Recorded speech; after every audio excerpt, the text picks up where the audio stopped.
Sisters and brothers, on the 75th anniversary of our independence, it is my privilege to speak in this Facebook Live of the CPIM Central Committee. As we enter the 75th year of India's independence, it is imperative that we revisit the slogans that were raised during our anti-colonial struggle, the values that were championed by our freedom fighters, and the ideas that were incorporated into our constitution. To ascertain whether we have been able to do justice to them is essential to ensure that India moves ahead as a sovereign, socialist, secular, democratic republic. At the same time, as communists, it is our duty to recount how we have championed the cause of India's freedom and led numerous struggles that eventually led to the exit of colonial rulers on 15th August 1947. It is equally important to understand how the left forces in the country and the alternative programs they pursue help to keep alive the legacy of our glorious freedom struggle. It is our duty to recount our contributions because the role of communists in India's independence struggle is often deliberately undermined by our detractors who are bent on the distortion of history. Our nationalist movement, which transformed into a mass movement with people's participation in the early 1920s, had its roots in many scattered popular struggles of the past, which, however, could not attain a pan-India dimension. The early struggles prior to 29th century, like the first struggle for Indian independence in 1857, were noticed by Karl Marx in Das Kapital, in which he had characterized India as one of the most exploited colonial societies. The arrest and internment of Bal Gangadhar Tilak on charges of sedition was taken note of by Lenin, who commented that the working class strikes in protest against the arrest were an indicator of political maturity attained by the Indian working class. This amply shows that the leading lights of international communist movement keenly watched our anti-colonial struggle, contrary to the distorted versions. Communists were in the thick of the freedom struggle right from the formation of the Communist Party in 1920. It is pertinent that even the demand for Purna Swaraj was first made by communists in the Ahmedabad session of the Indian National Congress in 1921. The resolution for Purna Swaraj was proposed by communists years before the Indian National Congress accepted Purna Swaraj as its goal. A new constitution of the Communist Party was prepared in Bombay in 1927, which reiterated the demand for complete independence, universal suffrage, abolition of landlordism, nationalization of public utilities, etc. were also demanded. The various conspiracy cases, Peshawar, Kanpur and Meerut during the 1920s and 1930s were foisted by the colonial rulers on the communists. Working class protested across the country against these conspiracy cases. Organizations sprang up and strikes broke out in India's major industrial towns in the late 1920s. The Bombay textile strike in that period is well known. The active role of revolutionaries in the civil disobedience movement is a pointer to how the communists ignited the minds of India's young people by encouraging them to join our freedom struggle. It is a matter of record that most of those young revolutionaries ideologically converted themselves from their belief in individual acts of armed attacks on British to socialism and communism. From his writings, it is clear that Bhagat Singh considered himself a communist. When the Communist Party was banned, we worked through the Workers' and Peasants' Party from the early 1930s onwards. Many communist leaders joined the Indian National Congress in an attempt to radicalize the anti-colonial struggle. We know how the Congress Socialist Party was subsequently formed and how India's tallest communist leaders, including Comrade CMS Sundaraiah and AKG, were leaders of the CSP in the second half of the 1930s. Armed with a new strategy and equipped with a more organized and disciplined party, the communists plunged into extensive work in different spheres, even as war clouds were gathering and militarization was underway across the world. A new upsurge in people's struggles shook the country, the communists playing a prominent part. Such class actions were followed by the formation of a number of mass organizations for workers, peasants, students, artists and writers under the leadership of the communists. In 1936, two important organizations were formed, one among the farmers, All India Kisan Sabha, AIKS, and another among the students, All India Students Federation, AISF. Both played a seminal role in extending the mass base of India's freedom struggle. As the Second World War broke out, communists were the first to organize anti-war demonstrations. Industrial strikes were organized in almost all Indian cities of the time: Bombay, Calcutta, Kanpur, Madras, and so on. These anti-war demonstrations were hugely popular and saw participation of hundreds of thousands of workers. After the Nazi invasion of the Soviet Union, communists supported the anti-fascist forces. It needs to be noted that our demand for complete independence was never diluted, not at any stage since the party's inception. The defeat of fascism at the international level, there were upsurges of popular struggles, and in the face of them, British imperialism entered into various compromises with the Congress and Muslim League. However, communists carried on with their role in supporting and organizing popular struggles.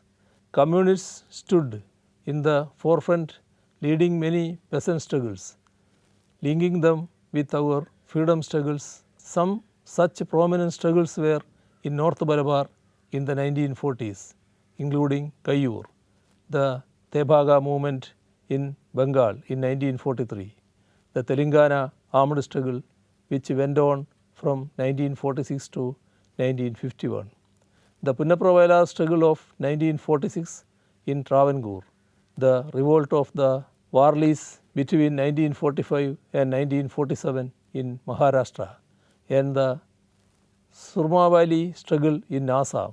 The Royal Indian Navy mutiny of 1946 was another important struggle which attracted masses towards the freedom movement. The strike, which started in Bombay, quickly spread to other naval bases and ships at sea, and sympathetic strikes were observed in Royal Air Force and the Indian Army. The mutiny was supported by ordinary people and the working classes of Bombay, who went on a solidarity strike. The working class of Bombay went on an industrial strike. These hugely successful strikes had been called by the Communist Party, even though both the Congress and the Muslim League denounced the strikes. Today, India is ruled by the BJP, which claims itself to be patriotic and nationalist. However, the organizations from which they draw their ideological foundations, the Hindu Mahasabha and the RSS, do not have the heritage of anti-colonial struggle. India's independence from the British was never their goal. Instead, they collaborated and worked closely with the Raj and gained many favors.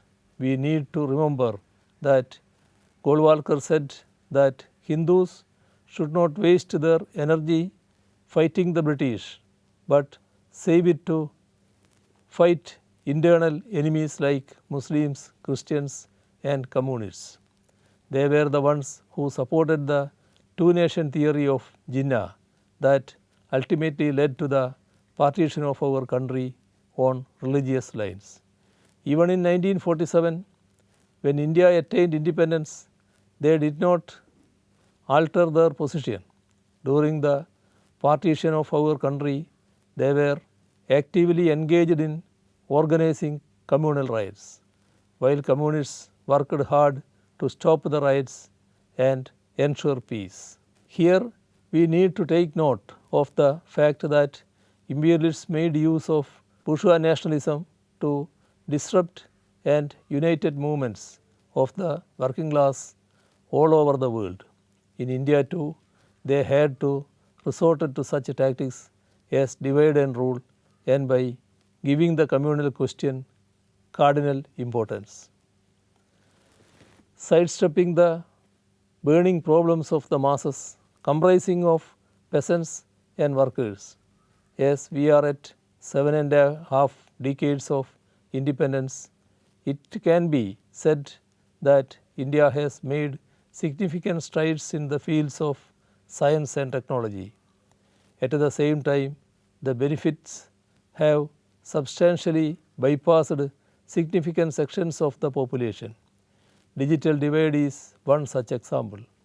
As a democracy, we have been able to secure political equality through universal adult franchise, but economic equality is still a dream. The economic ideals of the freedom movement have largely remained unfulfilled, except in states where communists came to power, where they worked within the prevailing limitations to ensure people's economic well-being. This is especially so in the case of radical land reforms. As a modern society, we have been able to outlaw the dehumanizing caste discrimination and untouchability, but its vestiges are still quite strong in many of our villages. Communists always stood and stand for the rights of women and their equality. Communists are always in the forefront of the struggle for social reform and against all social evils. As we stand off the cusp of our platinum jubilee as an independent nation, India as a country needs to galvanize its resources so that public health core, which is a basic requirement in any modern society, is universally available at affordable rates. A country cannot have a realistic dream of emerging as a developed nation if a sizable section of its population is having to scurry, so that their lives can be secured amidst a pandemic. As already mentioned, India's independence has been won through numerous struggles of various strands. The ideals of the freedom movement and the egalitarian values were abandoned by the Congress in the post-independence period, and it is the communists who took up the cause of the people and fought hard to uphold the values of the national movement. We have been in the forefront of defending civil liberties, democratic rights, and in the fight against assault on secularism, including steps to make religion the basis of citizenship through CAA 2019. Attack on minorities, Dalits and mob lynching. We are also in the forefront of defending federalism and rights of states and local governments. It is worth recalling the contributions of veteran communists like Comrade Pinarayi, EMS and others in making linguistic reorganization of states a reality. The efforts to break up states and take absolute control over union territories, as we saw in Jammu and Kashmir and Lakshadweep, and the ploy to brand political opponents as anti-national is a dangerous trend. On the fiscal front, states' rights are being infringed. Parties coming to power in states on the basis of the promises made to the people in their manifestos are having to accommodate an agenda that is not theirs because the state's financial powers are shrinking. GST has effectively put on an end to the financial autonomy of states. Further, encroachments through legislations without taking into account views of the states on subjects is in the concurrent and state list, be it education, agriculture, electricity, cooperatives, go against the gain of our federal polity. This is where the left alternative assumes great significance. During this pandemic, Kerala, where our party and its allies are in power, has made notable interventions to protect the lives and livelihoods of our people. We were the first to write to the central government to implement free and universal vaccination. We wrote a letter to 11 non-BJP chief ministers and put forth the idea that states should together raise the demand that the center should procure and distribute vaccines to the states. We received a good response to this initiative, and this compelled the center to accede to the demand. In every instance in which our diversity has been attacked, our party and the government of Kerala, led by it, have taken the lead to defend our plural values. We took the lead in opposing the ban on cattle slaughter, in registering our opposition to the bifurcation of Jammu and Kashmir, in calling for an end to the attacks on Lakshadweep, and above all in fighting a political and legal battle against the unconstitutional CAA. Kerala's Legislative Assembly has passed resolutions on all these instances. We have stood for the people's right to choose their partners and to eat the food of their preference. To us, preserving our diversity is essential. If our democracy is to sustain and flourish, Kerala government was also one of the first states to express its solidarity with the ongoing struggle of Kisans against the 3 farm laws enacted by the union government. We stand for the protection of the rights of the working class to organize, protest and strike. As India turns 75 as an independent nation, it is the duty of all of us who love the country and who bear the heritage of having fought for its independence, to strive for adopting policies and programs to defend our democracy, secularism, economic sovereignty, and rights of the toiling masses. As communists, we have been doing it all along by playing a lead role and will continue to do so against all odds. Revolutionary greetings to you all. Thank you.